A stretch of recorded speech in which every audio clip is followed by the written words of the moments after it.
Hello again, I am Blunty and this is Mario plus Rabbids Kingdom Battle. It is a turn-based tactical RPG from Ubisoft, featuring both their own Rabbids franchise and Nintendo's own Mario family.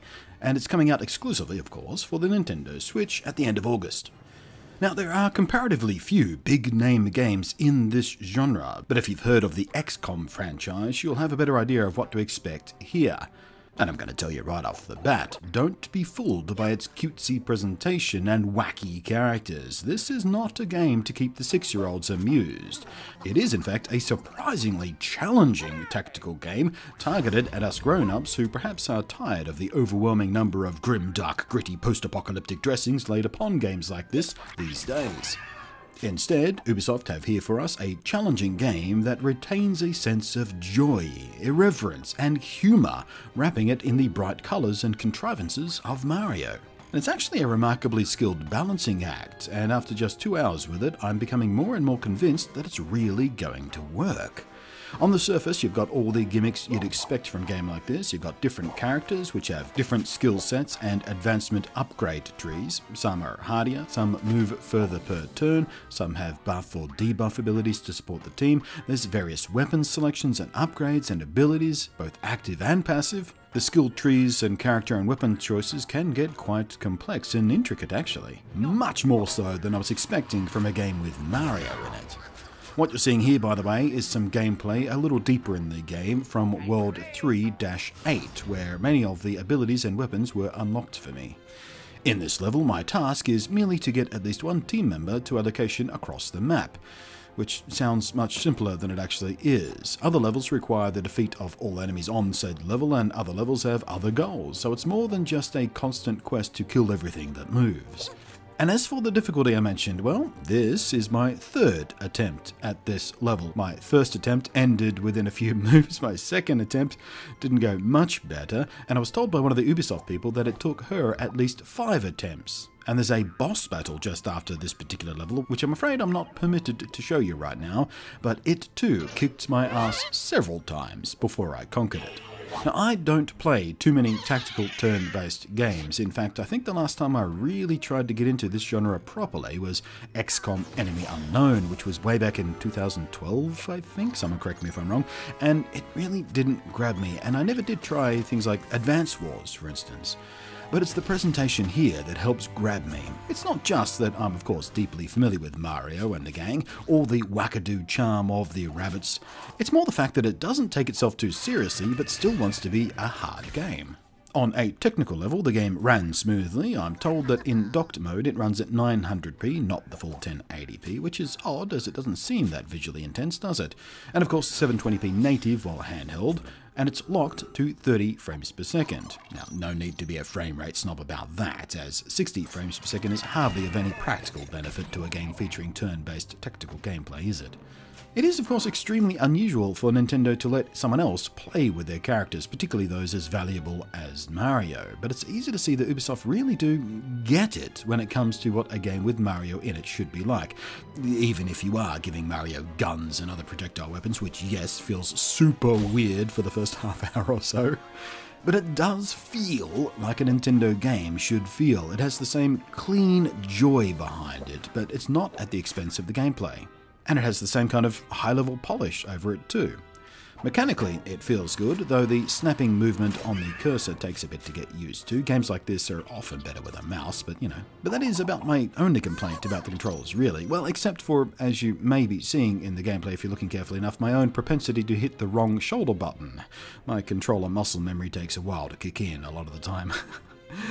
But the takeaway is this. From the announcement at E3 earlier this year, I was very interested in this game. I'd never seen anything quite like it, of course. And I was streaming the E3 announcements too at the time, and my Twitch chat room went nuts for this announcement also. Everyone was really excited and intrigued and enthusiastic about it. XCOM with cartoons came the cry. And now that I've had a couple of hours plonking about with it, I am 100% convinced I want to add it to my Nintendo Switch game library. I am not yet completely convinced it will get its claws right into me, and what kind of longevity I'll get from the game, but I'm absolutely ready to give it a fair try and see if it can get its claws into me and see if I will be playing it for months on end. So, if you've been on the fence about this game, I'll add my voice to the chorus of, yes, give it a try, you might just like it.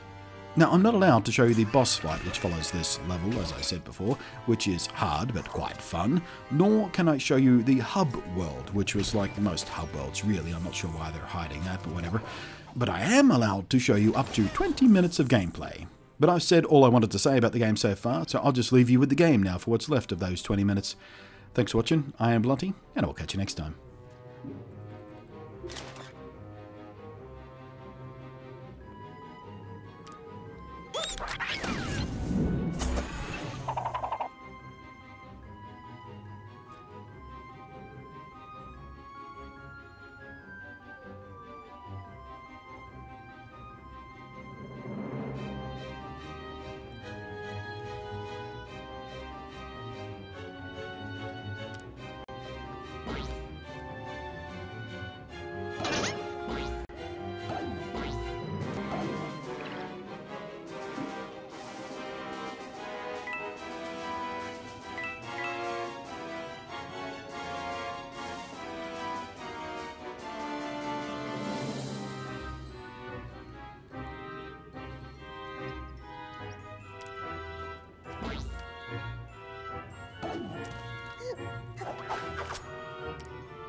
Let's go!